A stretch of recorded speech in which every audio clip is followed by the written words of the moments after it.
you all for joining us for this second webinar around food security. I'm Helen Creed and I chair Fair Food WA, and I'm pleased to be here on Wajak country and pay my respects to elders past, present and emerging on Aboriginal land right around Australia, and indeed First Nations people across the world. We have titled this two-part series, Connecting to Secure Healthy Food for All Western Australians.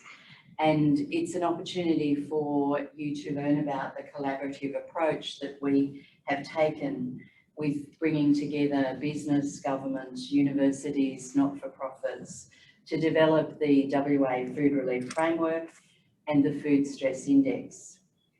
In this second follow-up webinar, our presenters will describe how the Food Stress Index, which we heard about at the first one, was used to assist with food relief prioritisation during COVID-19. We will show in detail how the tool can be used to quantify the types and amounts of food for food relief and disaster management, and share some of the lessons that we've learned to ensure that safe and nutritious food is available for people who need it. We will be inviting comments and questions from participants as we did last time, by asking you to type that in the chat. However, rather than distracting the presenters with getting them to respond to questions as they come through, we'll leave the questions to the end if people are okay with that. But we look forward to the comments and questions. You'll recall from the previous webinar that the WA Food Relief Framework is the roadmap to improved outcomes for people and families experiencing food stress and food insecurity. The impetus for the framework came from Lottery West, following the realisation that there are improvements in the efficiency and effectiveness of the way food relief is delivered. This view was shared by the sector, and the work was undertaken in partnership with many stakeholders. We learned some key things: that there are major gaps in transport logistics, services are stretched. We've got limited systems to measure, monitor or map need and impact. Integration with other policies and systems is needed. Food insecurity is most likely to be entrenched, and food relief services struggle to meet the social, cultural and nutritional needs of those living with food insecurity. So the food relief work provides recommendations for how we can work together to better assist those who experience food insecurity, and some of those have already been implemented, and you will hear more about this. The framework was launched in 2019, late in the year, and the development of the framework, resources and recommendations culminated in a food relief roundtable that Premier Mark McGowan hosted in February, just only a couple of weeks before the COVID pandemic really struck. And all levels of government, community services and the commercial sector were present at that roundtable. We've used that roundtable to leverage for some of our current partnerships, and that history put WA in an enviable position when it came to responding to the impacts COVID-19 had on the charity food system. As Australians were preparing for the nationwide lockdown back in March, the group began meeting every week to prepare and respond to the COVID-19 impacts across both commercial and charity food supplies. A key aim of the group was to identify immediate actions for industry and government that would support commercial and charity food supply. And this included the establishment of the Food Relief Clearinghouse to coordinate surplus charity food to areas of the state that had been hit hardest with food supply issues. The Food Stress Index that Christina and Tim presented in the last webinar has been of critical importance in the clearinghouse. You remember Tim is currently doing his PhD at Curtin University, researching social determinants of food inequality and food stress. And he developed the Food Stress Index as part of his research. So I just asked Tim to give us a quick refresher on the Food Stress Index. Thanks, Tim. Okay, thanks, Helen. Just to summarise what we discussed last time, the Food Stress Index is a single measure that shows how likely households in a geographic area are to be suffering food stress. It is an index similar to the CEFA indexes from the ABS, and it ranks all geographic areas across Western Australia, from those least likely to suffer food stress to those most likely to suffer food stress. It is a simple indication of the potential for food stress of households in the geographic area. It encompasses all aspects of food affordability and food insecurity to provide information about the likelihood households are to be food insecure. The variables that we've included in the index include household composition, for example, two-parent families, single-parent families. We have income quintiles, employment status, Indigenous status, housing costs such as rent, weekly rent and mortgage costs, and the proportion of income needed to purchase a weekly basket of food. It uses readily available data that is updated regularly, for example, census data, and it is also available in small geographies like the statistical area 1. This is so the food stress index can be updated as these other data are updated. Starting with the statistical area 1, as shown in the map on the slide, you can see this is the smallest geography we have created the index for. We build indexes for other areas from statistical area 1, such as SA2 and local government area, and that provides us the information of the likelihood of food stress for those geographic areas. Thanks, Helen. Thanks, Tim. You'll remember also that you met Christina Pollard at the first webinar. Christina is the Associate Professor of Public Health Priorities in the School of Public Health and Director of the Public Health Advocacy Institute in Curtin University. And Christina has been involved in this work right from the beginning and supervised the design and development of the Food Stress Index. This seminar, webinar, Christina will talk about the considerations underpinning the response to a number of different food relief scenarios. Hand over to Christina, thank you. Thanks, Helen. First off, I just wanted to take us briefly back to the Food Stress Index, food relief and disaster management. So as Tim just said, the Food Stress Index predicts the geographically based risk of food stress and the likelihood of food insecurity. And we did that to inform policy planning and interventions. The WA Food Relief Framework asked us when we first started this work if there was a way to quantify the demand for food relief by area, and then discussions followed on to how we would predict the need for food relief that would appropriately address people's health benefits and the need for food in various disaster situations. So although we developed the Food Stress Index in 2015, this need to identify a quantum of food by area became a high priority for the WA Food Relief Framework. In order to do this work, we had to really look at the dietary needs for different types of families, and we created food baskets to underpin the Food Stress Index.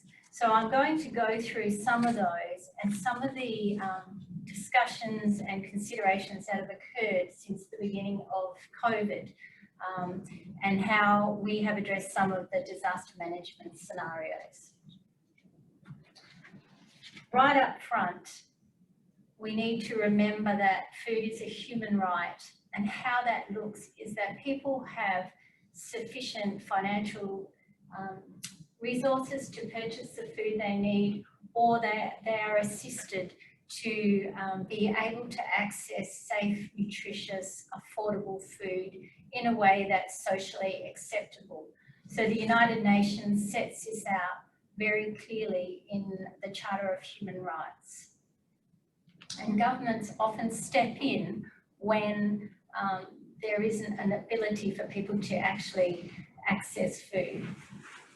When we started looking at the food stress index and we were asked to quantify the amount of food, we worked out that about 6% of people who were food insecure, based on government stats, were likely to need food relief. It was anywhere between 6 to 30%. But then we started to think about, what about in disaster scenarios, so floods or fires? And so we've been starting to look at calculating 100% of food relief to certain areas.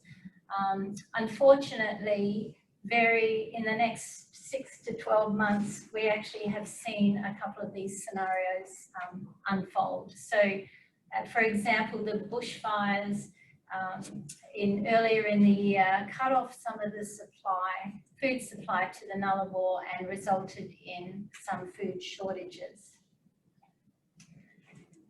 What we noticed and what we know is that retailers generally coordinate the response to these emergency or disaster issues, and all different sectors come together. So we will often see Coles, Woolworths, the major retailers in Australia, responding and be the public-facing supply for food relief. What's happened with the COVID scenario is that even some of these food supply major channels got disrupted with things like panic buying and people, going to supermarkets to try and manage how they might deal with this in isolation or lockdown measures. This is in UK supermarkets. We've just selected a series of slides mainly from the Guardian newspaper to actually demonstrate the impact in supermarket retail. Supermarkets have also implemented strategies to assist customers to be able to buy food and to avoid to enforce social distancing. So we're finding that people had to line up. Shopping was quite a bit slower. With the supply rations, stocks for certain foods were limited and people were unable to get food. So supermarkets had to implement a whole lot of policies for this. Alongside of this, there were other things that started to occur. In Western Australia and regional Australia, people, due to lockdown measures, people from the city were going to regional areas and purchasing food. So we found that people in local areas were actually not able to purchase food from their local providers. Luckily, we had the Food Relief Framework, so we became very aware, working with our partners, where this was happening, and the charitable food sector was able to support this response. The other thing that people don't often think about is if retailers are running out of food, food charities are running out of food. So there's a background of negotiation.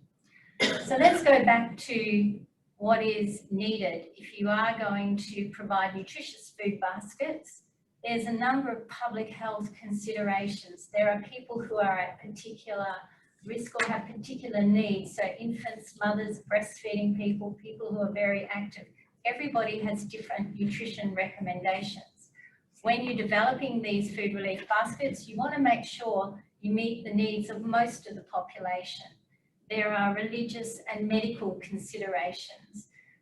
Dietary preferences, particularly for things like vegetarianism or cultural diets, need to be considered. Food safety is an important consideration, and above all, in order for people to have a good diet, they need to actually eat and enjoy a wide variety of food.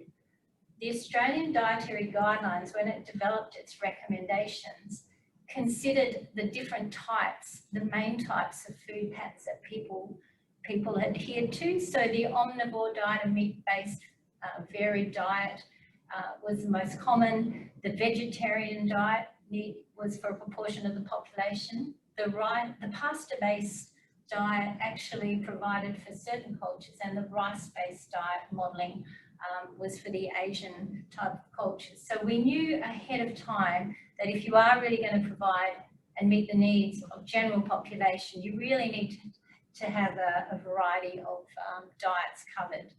So in terms of the considerations, you need to meet the needs of most of the population. The context and situation in which you're providing food relief for really impacts what you'll be providing, and the utility of the end user. So it's no point in providing foods that people don't know how to prepare or cook. So when you're thinking about these baskets, you not only have to provide the shopping list, you've got to think about the logistics of how it gets there, the resources people have for heating or otherwise, and then provide menu plans and recipes, because in some households it could be that people eat most of the food on one day. So there's a whole lot of considerations that come through when you're planning this type of response. So just to give you an example, the food stress index was developed for a basic nutritious basket that met all of the dietary guidelines, and we did it for 1 week. And this is what a sample menu plan looked like. Now, we went through a lot of steps. We made sure, we did the dietary analysis to make sure that the foods would meet the different needs of different types of families. So we had single parent households, couple only households, single adult households, and different family compositions. We need to do that because through Tim's work, we were able to identify the most common family household types. We also needed to provide all meals and snacks. So we did this, and this is where we started. What we also did, was test our baskets. So this was actually all the food that was purchased during COVID for a family of 4 for the basket that underpins the food stress index, to provide all the meals and snacks for everybody. Now, what you will notice is that during COVID, it took an awful lot to get this food because not all stores had products in store. We had to go to multiple locations. You had to have adequate storage at home. You didn't want to keep going to the shops. When you did, it was a very weighty proposition. So all of the things that have to be considered, including the weight of the basket. This particular basket can't be stored very long. So you need a fridge at home, you need to be able to cook. So I thought we'd just show you the example of that basket. We also developed a emergency non-perishable basket. We had a lot of requests from different agencies with different scenarios about what they wanted in order to prepare. And so we have a 1 week all meals and snacks basket that can be packed ahead for 3 to 4 months. We have a menu plan. We also have similar family compositions. And then the photo on the right is the frozen meals. So a lot of people were out of work and volunteering and preparing great meals for families. But again, we thought would be useful to actually have some nutrition criteria around that. So I'm going to now hand back to Tim, who's actually going to demonstrate how 2 of these baskets have been applied to the food stress index. Thanks, Christine.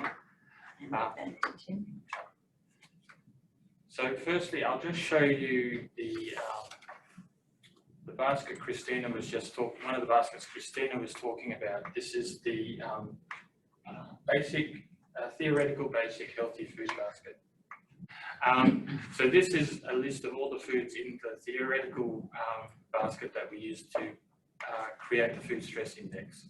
And over here you'll see we've got the quantum of food needed for like a single family, couple family, and a single person only, and how much food of each item we need. When we look at that by the food stress index, what we have here is this is how much is required for one of the areas. So if we pick from the drop-down list, we can pick an area. This is based on statistical area 2 in Western Australia. So for example, if we pick Fremantle, you'll see up here, you can see the food stress index quintile that area Fremantle is food stress index 2. And then here we've got, this is the number of families in it, like couple families without children, single parent families with children, etc. And how much food is required to feed those based on this theoretical basket. Now, since that was a theoretical basket, we thought we'd take it further, and we used the non-perishable food basket. This is the emergency pantry basket that Christina mentioned. And as you can see, once again, we've got the amount of food by food group, how many packets of cereal we need, how much milk, how much vegetables, etc., etc. And when we look, so we created this basket for the whole of Australia by local government area. We don't have a food stress index for the whole of Australia, but at least we can show in an emergency, if everybody in this local government area needed food, this is the sort of food that we need to purchase. So we can just look across some different areas across Australia. Trying to think of somewhere to go to. So for example, Noosa or North Sydney. So you can see here, this is how many families we have and how much food is required to feed those families.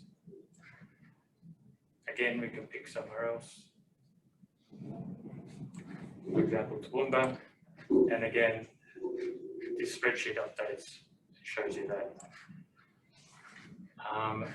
For Western Australia, we actually have the same basket by local government area, and we've also got the food stress index as well. So for example, here I've got Derby West Kimberley, you can see it's in the highest food stress quintile, and we've got how much food is required if we had to supply everybody in that area with food.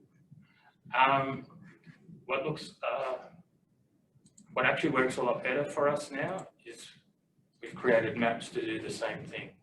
So you'll recognise this is the food stress index that we talked about before. And you can see here this local government area, and you can just highlight the areas. So within this tool,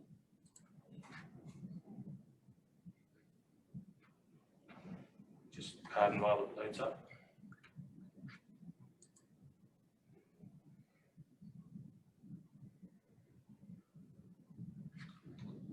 So from this tool here, we've got the same map for a local government area across Australia, but we can now choose local government area from the map.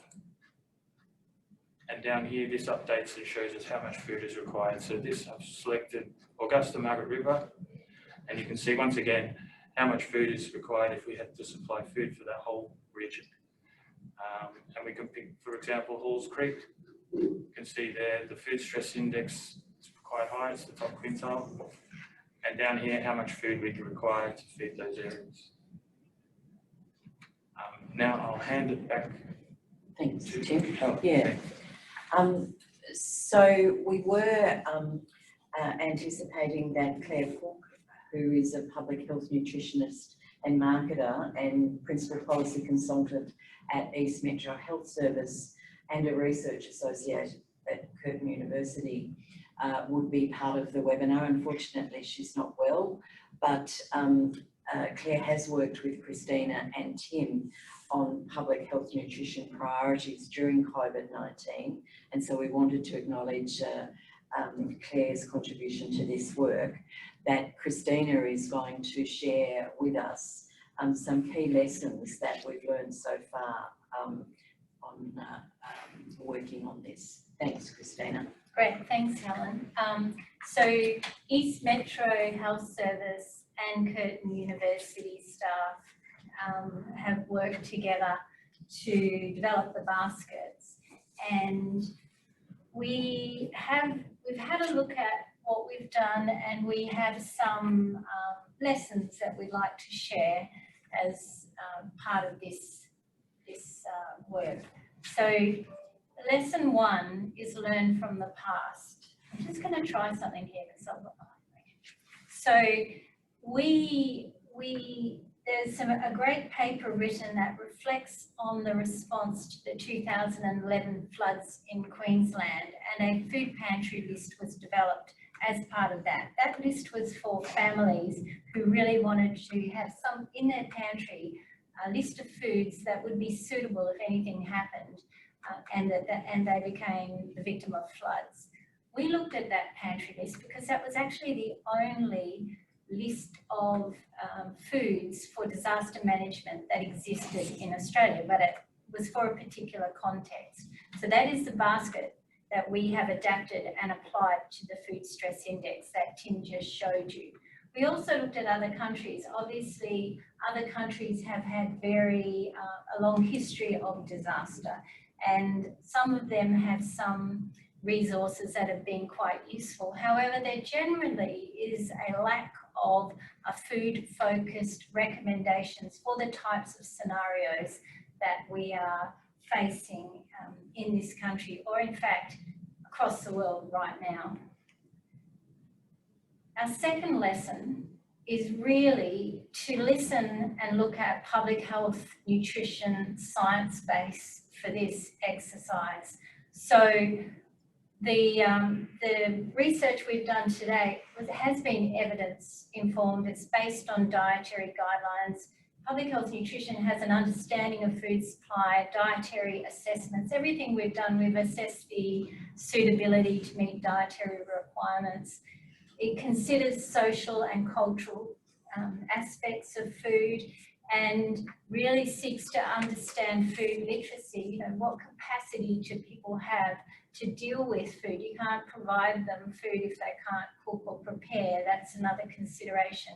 And really understanding the limitations of food provision. So unfortunately, again, we were having these conversations, over the last couple of years, and when the Melbourne Tower lockdown occurred, there was a really high-profile media pieces about the inappropriateness of the food, that it wasn't culturally or religious-based acceptable. And so it highlighted a lot of the things that we had been looking at in developing up these food baskets.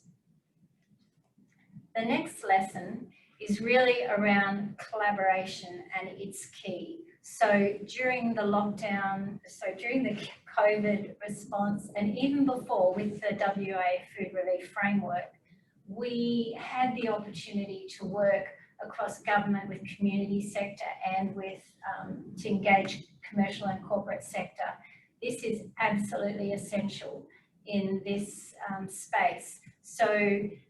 And when we talk about government, it's all levels of government, and it's really, we've had insights from the interventions and policy end. We've looked at food supply logistics, food safety. We've got a good understanding of social services response, the emergency relief sector, nutrition, education and promotion is important. All aspects of the food supply system really have been important in looking at how we adapt and adopt to scenarios like this.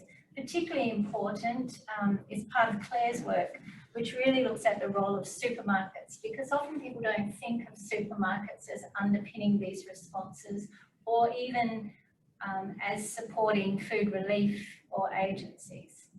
So that diagram is from the WA Food Relief Framework report.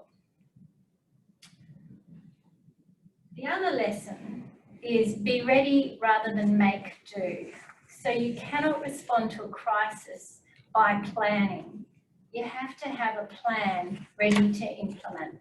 And that is some of what the Food Relief Framework afforded us. Australia urgently needs a nutrition-focused food response to emergency food relief and for disaster preparedness. So currently, most of this lays in the hands of the major supermarkets and the food manufacturing industry. So although supermarkets have done an amazing job at responding to the COVID disaster worldwide, and they have a very, very fundamental and important role to play, there probably does need to be other eyes on the strategy. and more involvement of other sectors in this. The other thing I'd like to say is that all of the work that we've presented to you today has been done on the sniff of an oily rag. So we have, you know, a lot of time has been spent on weekends and evenings, and you know, by people doing their PhDs and studies, trying to pull this together. This is not a sexy area to fund. There are not big research grants or big efforts to address this with funded areas. So it is something, it's not finished. We're just started in this area, and we do need to somehow appeal to being able to do this work more legitimately. My final lesson, or our final lesson, is to stand in their shoes. So every food security, human rights to food, every successful way of addressing this really focuses on individual choice and dignity. One of the things that we believe is very important is having the opportunity to ask people what they want. So although we can develop these theoretical baskets, we can access food, it's really an important part of the process that, given time and effort, we might be able to address. I just wanted to give one example. The COVID scenario is unique, so there may be options to address this.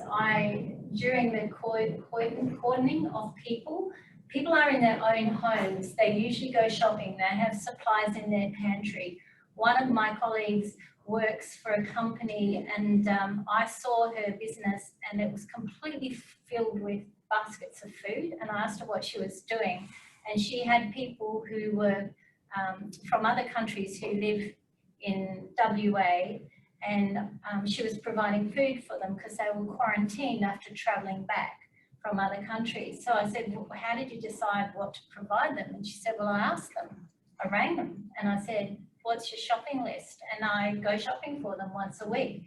And so there's any context from that to scenarios where whole communities were locked down. So I think we always should keep in mind the stand in their shoes and the focus on dignity aspect of what we do. Thanks, Christina. And I'm sure those lessons will have been generating some questions and comments in the chat. Before we do go to that though, we have one final presentation, and I'd like to thank Jim Mullen for joining us. Jim is the CEO of Second Bite, and although he is based in Melbourne, he's been a very active participant in the food relief work that we've been doing right from the beginning here in WA. And so we've asked Jim just to give us a brief snapshot of how it's been used in the work that he's doing.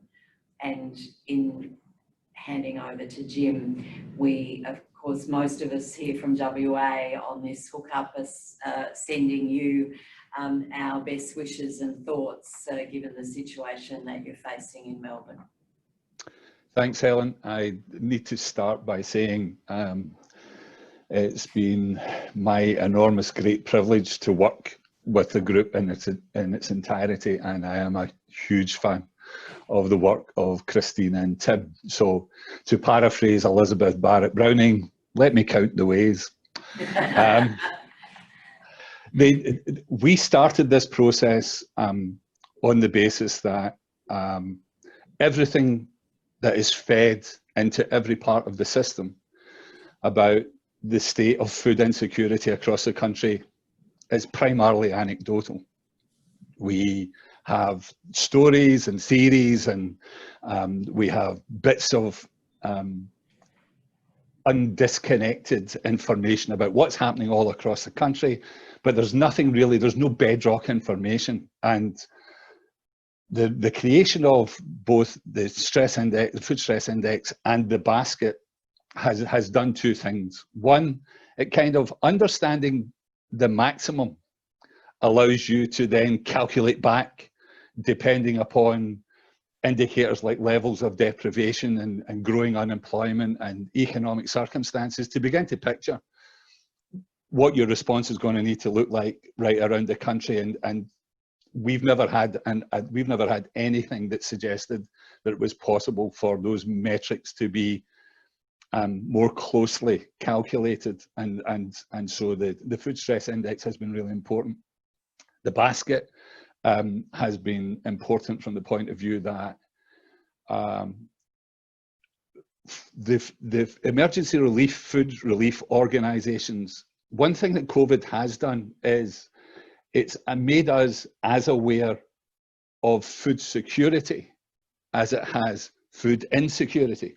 Food insecurity is our traditional business. That's what we are. We plug the gaps that the commercial system isn't plugging, and that's our day-to-day. What COVID has done with respect to its impact upon the supply chain is it's meant that we've had to respond from an entire food security proposition, because communities, particularly in regional remote areas, just weren't getting supplied. It wasn't about the price of the food available or the lack of the choice of food available. It was just sometimes there was no food available, and therefore we had to begin to move in, and having the basis in which, one, to make the assessment of what needs to go, and two, what the quantum of that is, meant that we've been able to respond in I think, a more appropriate and a more effective way. A couple of examples. We supported communities during bushfire, actually, that were out towards the east of Orbost, who were pretty much cut off. The local IGA wasn't expecting to get a delivery for 4 days. And we were able to work then with Coles to say the total population of that area broadly is this. The mix of foods that we need is broadly that. You put that together and we'll get told to move it out and locate it in a local community hall from which the local residents can all come, and they can remain supplied until the commercial system gets back up. And I think that's an important distinction. And it's one that was perhaps lost with respect to the Melbourne Towers. We're not here to replace the commercial system. That's not our job. The commercial system is the commercial system. And under normal circumstances, it functions pretty well. Our job is to plug gaps in extremis or plug gaps as a normal course of activity. And I don't know if there's colleagues from Victoria State on this call, but you guys were warned in the Saturday afternoon, because I did it, saying, forget about the notion that this is about emergency relief. This is, you need to speak to the majors, you need to build out the supply based upon understanding of the total population and its ethnicity, and build out, because they're the only people who can supply that. In not responding in that fashion, we saw the headlines that Christina highlighted in The Guardian and others. So I think a recognition in totality about what it is all of the players in the space do is an important piece of the jigsaw. And I think it was highlighted by the kind of intersecting diagram that Christina produced. If you're going to do this properly at any point in the country in emergency, it's not going to be an emergency response. You're just going to have to understand that you're going to have to deal with the majors. And one of the reasons you're always going to have to deal with them is your entire food system is driven by the big retailers. End of conversation. Anybody who assumes that they're going to plan in a crisis to usurp that system is delusional. So the reality is that the complexity of the group that sits together, the varying array of stakeholders involved in that conversation, has allowed us to use these tools in a way that has been more significant, I think, than in any other state. My great regret is that I don't have 5 other framework groups round about the country that I talk about how we do what we do and do it more effectively. So, in summary, we've never had better information. We've never understood what we need to do better than we understand now. We've never had better collaboration. And a final piece, and I just want to say that I'm slightly off topic, so forgive me, Helen. One of the elements I think that also needs to be understood in this is, if you are going to establish something like this to address this challenge, you need to understand the difference between interested parties and stakeholders, because they're sometimes the same thing, but they're not always the same thing. We have an external view of our work in Western Australia by a group of parties who are interested but not directly involved in our work. And frankly, I think often that keeps us honest. And I think that those external eyes on your work are really, really important.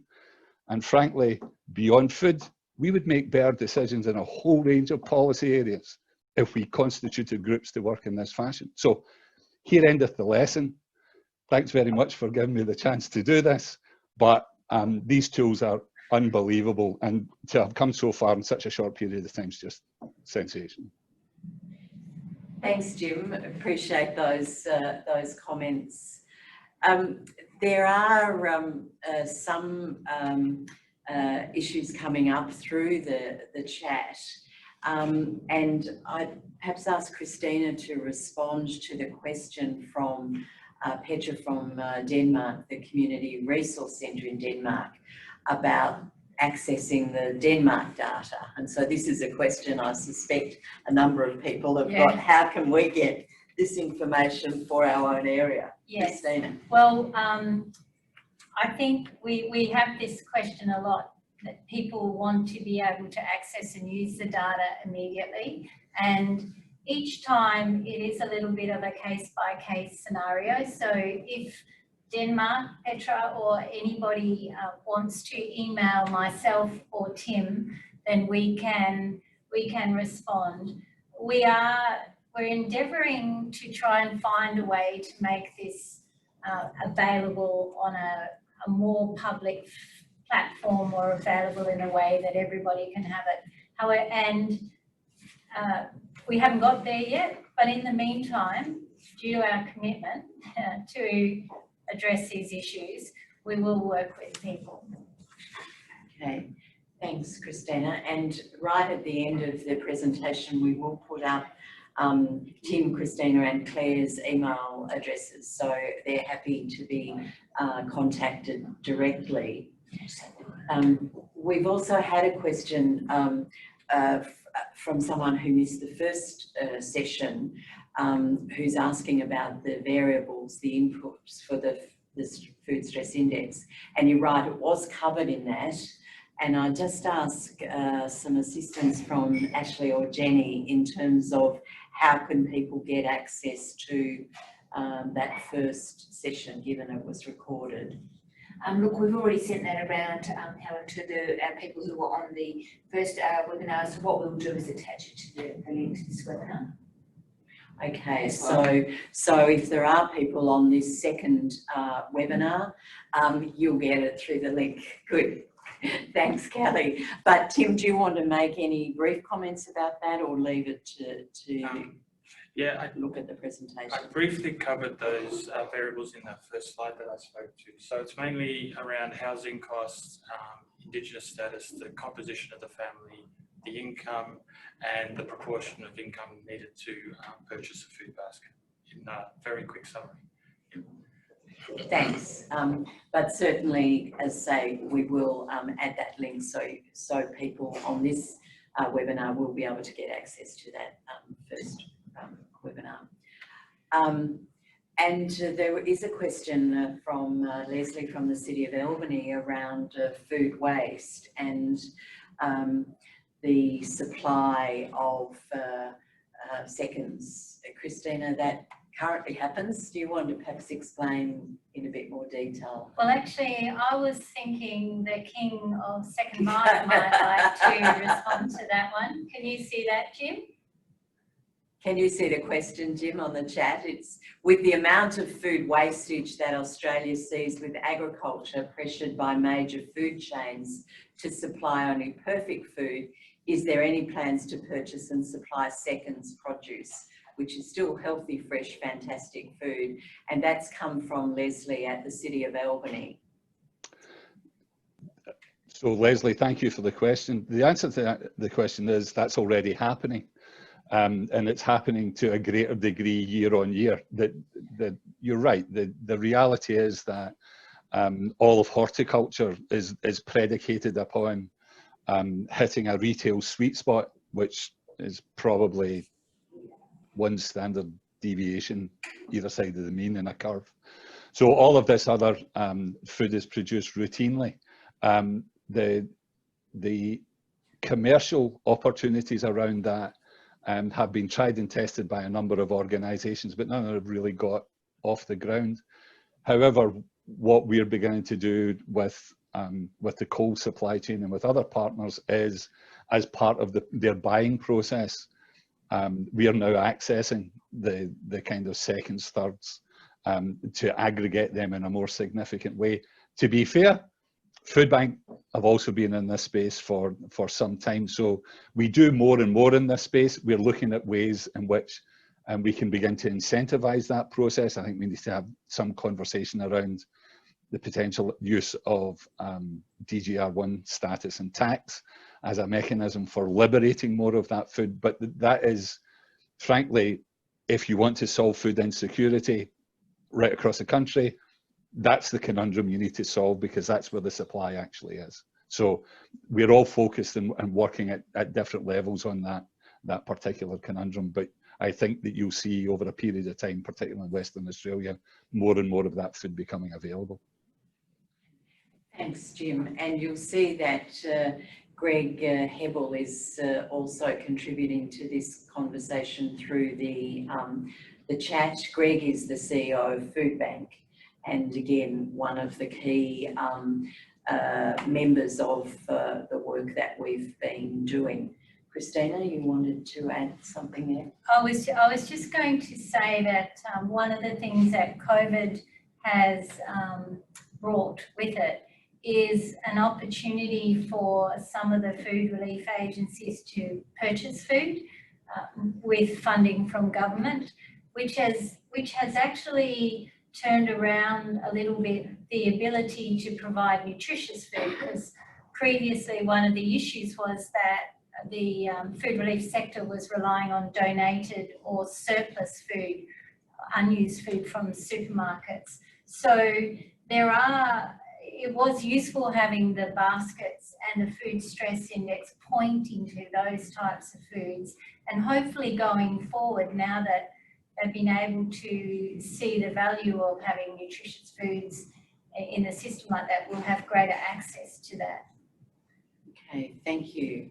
There's also, and I think Christina, you raised the issues around food storage, and one of our participants has raised this issue of the particular challenge in remote Aboriginal communities in terms of access to power, poverty, storage, all of those issues. And that is something that we've picked up in the food relief framework. Our work, we have also put in a submission to the parliamentary inquiry that's looking at the pricing in remote communities. So very much that issue around storage and the costs has been part of our work. Yeah, I think the reason we ended up developing up so many baskets, and probably going forward we'll need to develop more, is because each scenario is context specific. So in some communities there is no storage, so other options for the provision of food, daily provision, or due to the lack of power or utilities.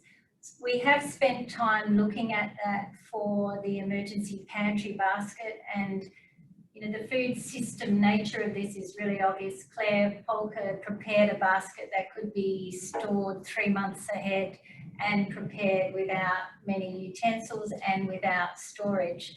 And you have to go down to a brand level and look at use by date with that basket and ensure that people aren't going to get, say, a bread pack that's green a month after it's provided. So it actually, those individual contexts are very, very important. That's why this is a piece of work that is going to build, I think, going forward as we have the opportunity to try and address food insecurity in this way. Helen, Jim. sorry, I think it's also worth noting at this point that the part of the challenge and part of the missing piece in terms of the jigsaw is we really do need probably a production partner at scale. I think that the notion that you can rescue or salvage food, aggregate it in one point and then ship it all the way back out is a nonsense. I think that one of the things that we learned around the way that the design of the meals have been done is that we can lock nutrition in at the cooking point and then have a product that shifts and transports and stores and is an end user product is more useful if we could build out that capacity. And in terms of where we need to get to at scale, that's going to be one of the challenges in addressing the supply of seconds, thirds, how we use them, how we ship them, and particularly across a landmass the size of Western Australia and to remote populations that are so small. I think we're going to have to get there as well. Thanks, Jim. There's also been a question come up in relation to access by local governments. Christina? As part of the Food Relief Framework Network, WALGA, the WA Local Government Association, is part of the framework. So they already have access to all of the materials that we have produced throughout the process. So they will have access to the food stress index. And it's probably worth pointing out that Kirsty Davis is actually the chair of the Food Relief Clearinghouse as well. So not only do they have access, but are an active participant in sort of strategising to solve some of those food relief needs. And I think that they've used it quite a bit. So it's, but it's a good point because local governments are often the coordinator at a local level of some of these responses. Okay, it looks like we're coming to the end. Sorry, we've just had another question about people's capacity to pay is an issue. I'm not quite sure in terms of if Uber KM1 could perhaps expand on that. I could just while Uber K is typing in, look, it's probably important to say that we know that inadequate income and poverty is the primary driver of food insecurity and the need for food relief. That might be what you're referring to, and there are different providers who have different models for how you can access food relief. It's complex, and we know that people and families make decisions on the run, literally, about where they're going to prioritise a very limited weekly budget. I might just add that the food stress index originally was developed similar to the rental stress index, so to give a place-based predictor of people who are likely to be pressured and at risk. So that provides a broad overview of that. Certainly in remote communities, the level of food stress and food insecurity is very, very high. So I think that there's very tailored and place-specific responses needed there. Jim? No, I was going to just comment that it hasn't been my experience that anyone has responded to this issue on a cost recovery basis. The reality is we all recognise we're in a charitable space and that the food that we're providing to people needs to be provided free of charge. So I think that's in terms of the economics of all of this, we recognise that there are challenges around income, there are challenges around household overheads. We're not looking to contribute further to that situation. It's our responsibilities as organisations to generate the revenues we need to provide this service to the end recipient free of charge. Thank you. And certainly we acknowledge that our work around the food relief has been funded by Lottery West here in WA. We'd also like to acknowledge the Department of Health funded Curtin University to undertake the 2013 Food Access and Cost Survey, and East Metro Health Service coordinated and funded the 2017 FACS. If we can just go to the final screen, Ashley, while we've put it up in the chat, we've also, there you'll see Tim, Christina and Claire's email addresses and the acknowledgements there of a number of other people who've been involved in this, in supporting this work. Christina had mentioned in response to the question from Denmark around that future access. Is there anything else you'd like to say just to finish it off? Just that if people wish to find out more or want access to these materials, it's not widely available at the moment, but we're willing to have conversations on a case-by-case basis to see what we can do. So very happy to have those discussions, and I'm dobbing Tim in here and myself. But this is the kind of work that once you start, it follows you around, and you know, there's just an ongoing demand for it, and we're all very committed to having this work. So. Thank you indeed, Christina. We are very committed to this work, and I'd like to thank people for participating in this webinar, to particularly acknowledge the presenters, Tim, Christina, Jim and Claire in her absence. And the team behind the food relief work who are sitting here with me in this presentation, Lockie, Ashley, Leela and Jenny. And thank a particular shout out, I guess, to those of you who are on the webinar who are involved in providing food relief, to say thank you very much for the work that you do, and we hope that this webinar has been of interest to you, and again encourage you to participate in future webinars that WACOSS will be running as part of the COVID pandemic recovery series. Thanks to everyone and have a good weekend. Bye. Bye. Thanks.